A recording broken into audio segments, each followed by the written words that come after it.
Hvað gerist í alvörunni þegar maður ítir á ljósarófan? Oftast pælum við ekkert í því, en á bakvið þetta einfalda smelli eitt flóknasta mannvirki heims, raforkukerfi Evrópu. Og málið þetta risavaxna kerfi stendur á krossgötum. Við erum að sigla inn í alveg nýjan orkuheim og hann krefst þess að við endurhugsum allt. Og það leiðir okkur að þessari stóru, kannski svolítið óþægilegu spurningum. Sko, kerfið sem við treystum á í dag, það var byggt fyrir heim sem eiginlega ekki lengur til. Það stendur frammi fyrir áskorunum sem enginn sá fyrir þegar það var hannað. Þannig að spurningin í raun þessi, grunnurinn sem allt hvílir á, hann nógu sterkur fyrir það sem koma skal? Til að skilja þetta betur, þá skulum við nota líkingu. Hugsum okkur gamla kerfið sem svona rólegan sveitaveg. Hannaði fyrir fyrirsjáanlega umferð frá nokkrum stórum orkuverum, stöðugt og rólegt flæði. En hvað að gerast í dag? Jæja, nú komin álagstími í stórborg. Við erum með vindmyllur sem snúast bara þegar það bleis, sólarrafhlöður sem virka bara í sól og ofan á það bætast við milljónir rafbíla sem allir þurfa að hlaða. Þessi gamli góði sveitavegur, hann gjörsamlega að gefa sig undan þessari nýju umferð. Hann ræður bara ekki við þetta. Svo hvað til ráða? Lausnin, samkvæmt helstu sérfræðingum Evrópu, að gefa þessu gamla kerfi heila. Og ekki bara heila, heldur heilt stafrænt taugakerfi. Þetta ekki eitthvað sem ég að finna upp. Þetta kemur beint frá samtökum evrópskra flutningsfyrirtækjar, ENCSOE, og skilaboðin frá þeim alveg skýr. Stafræn tækni, gervigreind, þetta ekki lengur eitthvað nice to have. Þetta algjör nauðsyn. Þetta forsendan fyrir því að ljósin slokkna ekki í framtíðinni. Allt í lagi, stafrænt taugakerfið hljómar flott og kannski svolítið framúrstefnilega. En hvað þýðir það í raun og veru? Hvað á þessu stafræna teikniborði? Kíkjum á það. Fyrsta stóra uppfærslan snýst samskipti. Ímyndið ykkur að mismunandi hlutar kerfisins tala allir sitt eigið tungumál. Það svolítið staðan í dag, það ekkert samræmi. Lausnin að búa til sameiginlegt gagnasvæði, svo kallað seeds. Þetta rauninni eins og gefa öllum í kerfinu frá stóru flutningsfyrirtækjunum niður í minnstu dreifiveitur og jafnvel neytendur einn alheims þýðanda. Allt í einu geta allir tala saman í raun tíma. Þetta þýðir að hættir að breglast við breytingum á augabragði, í staðan þess að allir séu að vinna í sínu eigin hotni. Ok, næsta atriði hljómar eins og að sé tekið beint úr vísindaskáldsögu. Þetta kallast stafræn tvíburi.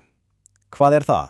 Jú, ímyndið ykkur að við búum til fullkomna lifandi syndarútgáfu af öllu raforkukerfinu.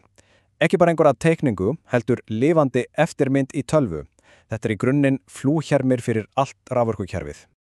Og til hvers þurfum við svona flúhjermi? Jú, hugsum það. Í þessum sýndarheimi geta kerfisstjóra gert alls konar tilraunir sem væri óhugsandi í raunveruleikanum. Þeir geta spurt, hvað gerist ef ofsaveður skellur á Suður-Evrópu? Hvað við verðum fyrir risastóri netárás? Í stað þess að komast að því á versta mögulega tíma geta þeir fundið veikleikana í þessu örugga umhverfi, séð hvar kerfið brestur og svo farið og styrkt þá punta í raunverulega kerfinu. Þetta snýst ekki lengur að bregðast við hamferðum, heldur að koma í veg fyrir þær. Þriðja og síðasta stóra uppfærslan auðvitað gervigreindin. En hér mjög mikilvægt atriði og það tekið beint úr stefnuskráni. Reglan þessi. Gervigreindin aðstoðarflugmaðurinn. Hún aldrei og á aldrei að verða flugstjórinn. Og hvað þýðir það í praxís? Jú, verkaskiptingin alveg skýr. Gervigreindin algjör snillingur í að melta ótrúlegt magn af gögnum og finna einhver mynstur sem mannsaugað myndi aldrei koma auga á. Hún sér fyrir vandamál áður en þau gerast. En lokaákvörðunin, lokaábyrgðin, hún alltaf hjá manneskjunni í stórklefanum. Og það algjört lykilatriði, því í kerfi sem jafn mikilvægt á þetta, þá geta afleiðingar mistaka verið, skelfilegar. En það smá kaldhætni í þessu öllu saman. Þessi stafræna bilding sem á að bjarga raforkukerfinu, hún skapar líka alveg nýtt vandamál fyrir það. Og það vandamál hinn gríðarlega orkuþörf gagnavera. Skoðum þetta. Raforkuþörfin að aukast gríðarlega hratt. Við höfum hefðbundin iðnað, við höfum rafbílana, en svo það þessi, nýja risastóra súla, gagnaver og gervigreind. Þetta orðnið eini stærstu orkusfelgirnir og gamla hugsunin, þú veist, fyrstur kemur, fyrstur fær, þegar kemur að því að tengjast kerfinu, hún bara ekki að ganga upp lengur. Kerfið ekki byggt fyrir svona sprengingu eftirspurn. En hvað við hugsum þetta allt upp á nýtt? Hér kemur nefnilega alveg ný nálgun. Í staðan þess að líta á gagnaver bara sem vandamál, sem risastóra neytendur, hvað við gerum þau að hlúta af lausninni? Hugmyndin að þau geti orðið svo kallaðir sveigjanleika veitendur. Það þýðir að þau geti hjálpa til við að halda jafnvægi á kerfinu. Þau gætu til dæmis fresta minna áríðandi tölvutrekningum yfir á nóttina þegar álagið er lítið og fengið greitt fyrir.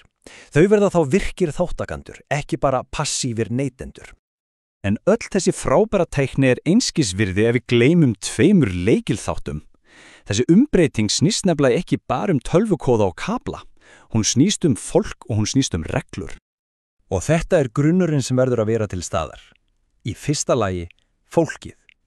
Við þurfum heila kynslóð af starfsfólki sem endurmenntað í gervigreind, netöryggi og gagnastjórnun. Og það þarf að þjálfa stjórnendur sérstaklega, svo verði ekki of háðir tekninni og gleymi gömlu góðu færninni. Í öðru lagi, lögin. Það þarf að vera skýr og samræmdur lagarammi alla Evrópu. Annars þorir enginn að fjárfesta í þessari tækni. Fjárfestar þurfa að vita að hverju þeir ganga. Og síðast en ekki síst, þetta þarf að vera forgangsatriði. Það verður að líta á fjárfestingu í þessum stafræna innviði sem jafn mikilvæga og að leggja nýja rafmagnsskafla. Sem skilur okkur eftir með þessa risastóru spurningu, Evrópa tilbúin að byggja upp stafrænt bakbein fyrir orkukerfi sitt sem jafn mikilvægt og stefnumarkandi og stál- og steypukerfi sem við þekkjum í dag? Þetta snýst nefnilega ekki lengur bara tækni. Þetta orðið spurning stefnumótun, orkuöryggi og samkeppnishæfni heilla heimsálfu. Að byggja þetta stafræna kerfi orðið jafn mikilvægt og að leggja nýjan streng yfir hafið. Spurningin því ekki hvort það sé hægt, heldur hvort pólitíski viljinn sé til staðar til að láta það gerast.